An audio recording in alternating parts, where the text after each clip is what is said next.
Aha Nasution merupakan salah satu nama yang masuk dalam beberapa target jenderal yang dihabisi pada peristiwa Gerakan 30 September atau G30S PKI. Ia juga satu-satunya yang lolos dari keganasan pasukan Cakrabirawa tersebut. Ia merupakan Jenderal Besar Abdul Haris Nasution atau Aha Nasution, target yang selamat dari peristiwa yang terjadi pada 30 September 1965 hingga 1 Oktober 1965 itu. Diselamatkan istri. Sang istri Johanna Sunarti Nasution lah yang berperan besar dalam penyelamatan heroik Jenderal Aha Nasution dan sosok ajudan Pierre Andries Tendean atau Pierre Tendean. Dilansir dari Warta Kota Laib, namun hal itu harus dibayar mahal dengan kematian sang anak, yaitu Ade Irma Suryani. Putri Aha Nasution dan Johanna yang baru berusia 5 tahun tersebut tewas menjadi korban peristiwa G30S PKI. Gadis kecil itu bersimbah darah dalam pelukan Johanna Sunarti Nasution. Selain sosok Johanna, ajudan Abdul Haris Nasution yakni Pierre Tendean berperan besar menyelamatkan Jenderal Nasution.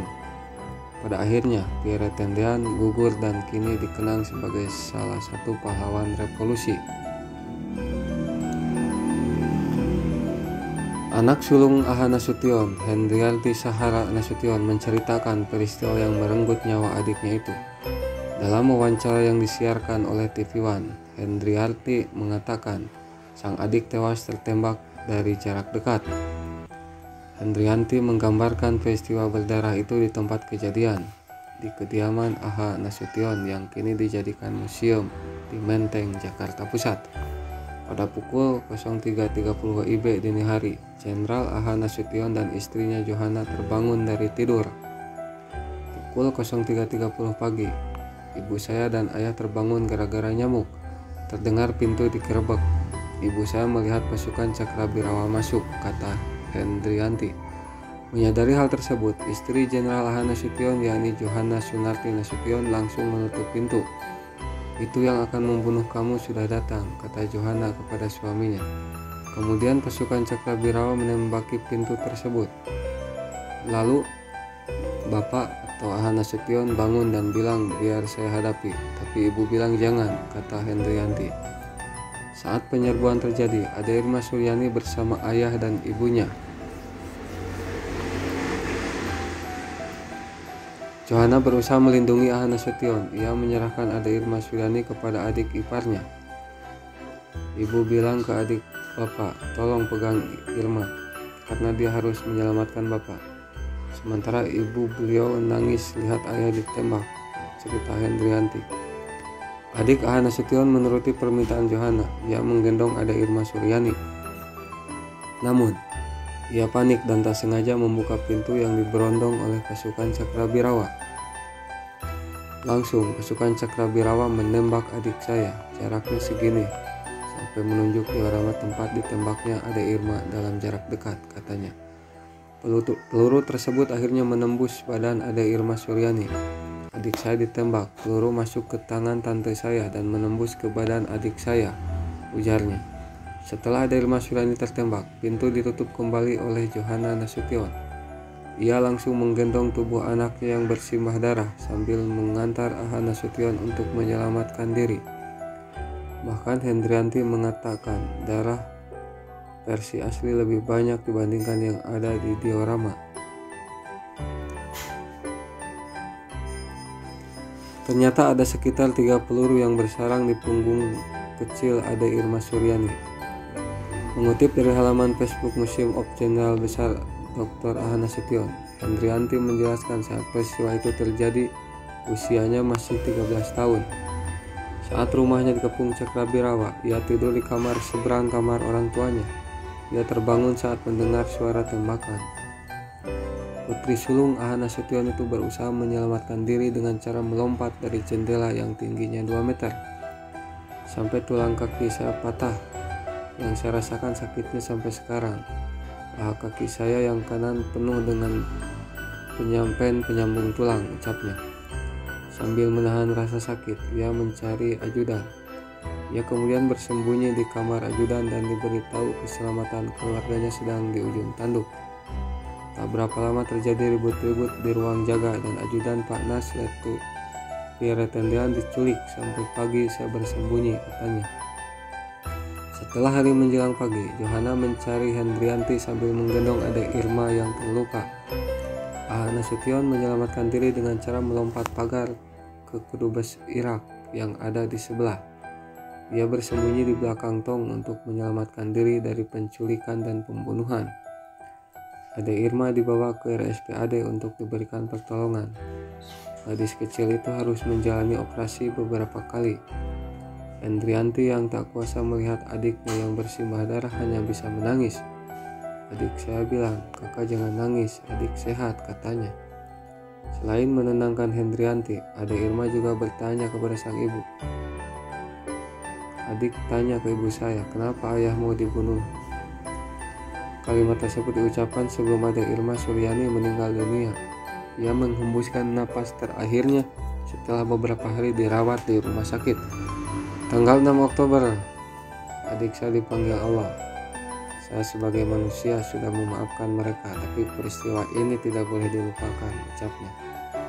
Tragedi dini hari pada 1 Oktober 1965 mengakhiri hidup Pierre Tendean pada peristiwa G30 SPKI. Tidak hanya mengawal Jenderal Ahana Nasution, Letu Pierre Tendean pun akrab dengan adik Irma Suryani. Potret berdua mereka bahkan terpajang di Museum Ahana Nasution. Namun, segala kecemerlangan dalam bidang militer dan masa depan cerah Letu Pierre Tendean harus berakhir. Saat itu, Letu Pierre Tendean biasanya pulang ke Semarang merayakan ulang tahun sang ibu. Namun, ia menunda kepulangannya karena tugasnya sebagai pengawal Jenderal Ahana Nasution. Ia tengah beristirahat di ruang tamu di rumah Jenderal Ahana Nasution, Jalan Tuku Umar nomor 40, Jakarta Pusat. Namun waktu istirahatnya terganggu karena ada keributan.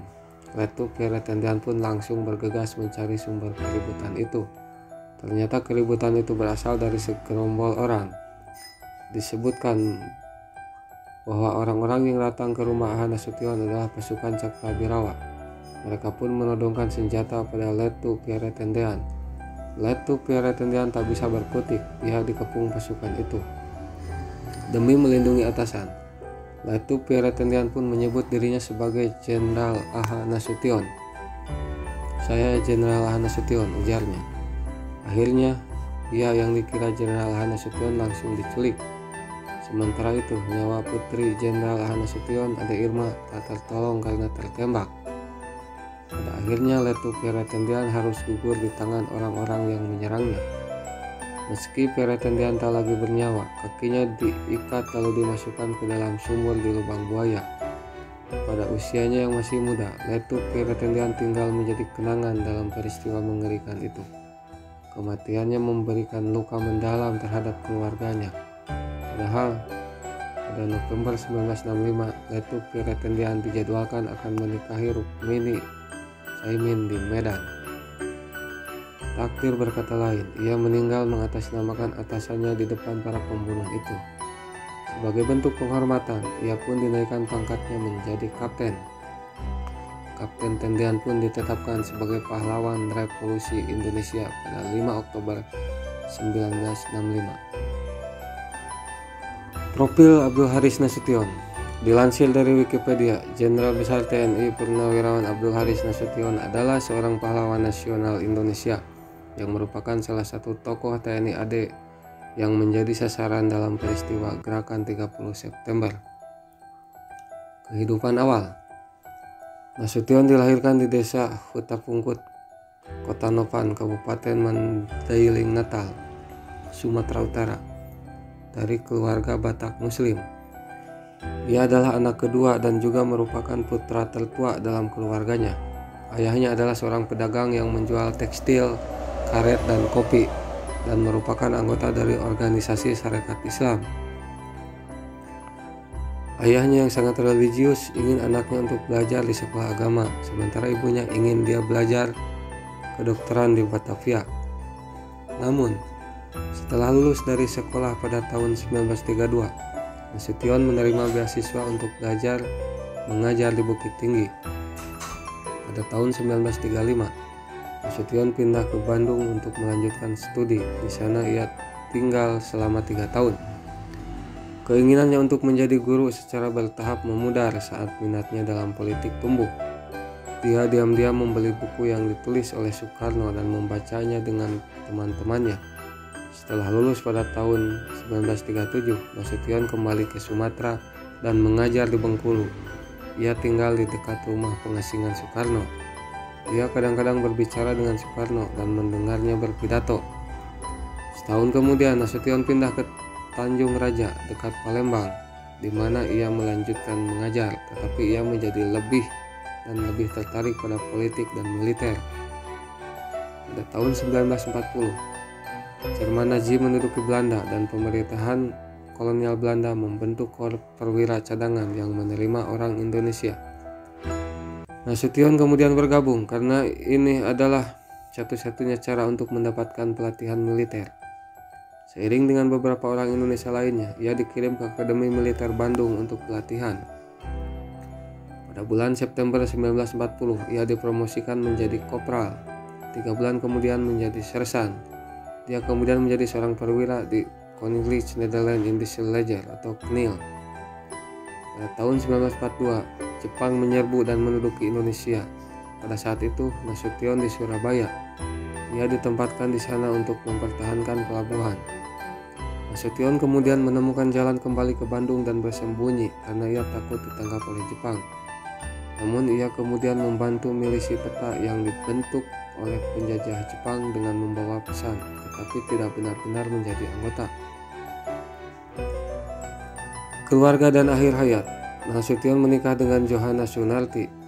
Bersamanya ia memiliki 2 anak perempuan, salah satunya adalah Ade Irma Suryani Nasution yang tewas dalam peristiwa G30 SPKI.